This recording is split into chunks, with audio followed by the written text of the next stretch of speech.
Everybody, Pastor Mark here, and welcome to Restore, Reflections on God's Grace at the End of Your Week. We've been making our way through Dane Ortlund's book, Gentle and Lowly, and this week we come to that great promise of Jesus from John chapter 6, verse 37, "Whoever comes to me, I will never cast out." And I want to take a few minutes and just look at three words from that verse: whoever, never, and me. Jesus says, "Whoever comes to me, I will never cast out."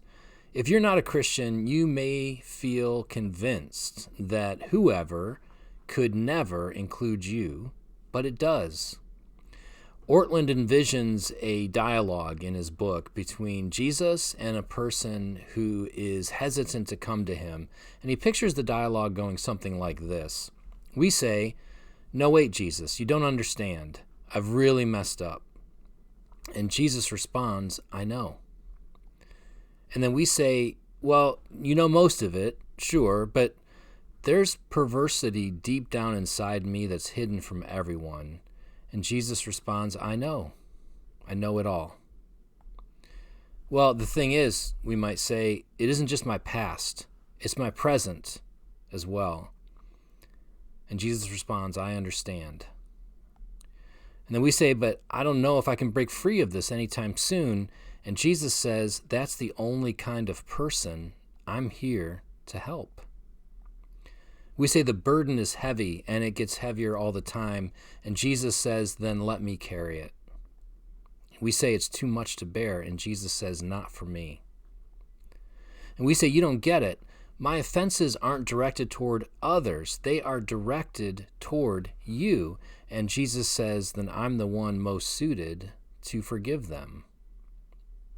And we say, "But the more of the ugliness in me you discover, the sooner you'll get fed up with me."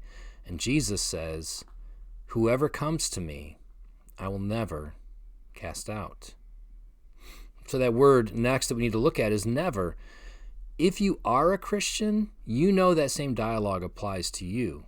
If you're honest, you know it is truer now than it was on the day that you first put your hope in Jesus Christ for your salvation. And that's why that word never is so important. In the Greek, it's actually the same word repeated twice. So you could translate the verse, "The one coming to me I will not cast out." The two negatives are piled up. That was the way they did it in Greek, just to give emphasis. Ortlund points to something that John Bunyan wrote in 1678 about this verse. Bunyan says, "Had there not been the likelihood that we would fear being cast out, Jesus wouldn't have needed to include that part of the verse. It's because we are prone to do so," or, as Ortlund writes, "because we are factories of fresh resistances to Christ's love, that Jesus emphatically said, 'I will never cast out the one who comes to me.'" And then finally, that word "me."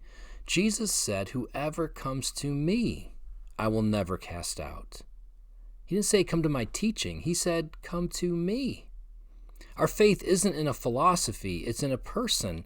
It's not in a code of conduct, it's in Christ. It's not in an experience, it's in the promise of the one whose grip of grace is firm and whose word will never fail. Whoever comes to me, Jesus says, I will never cast out.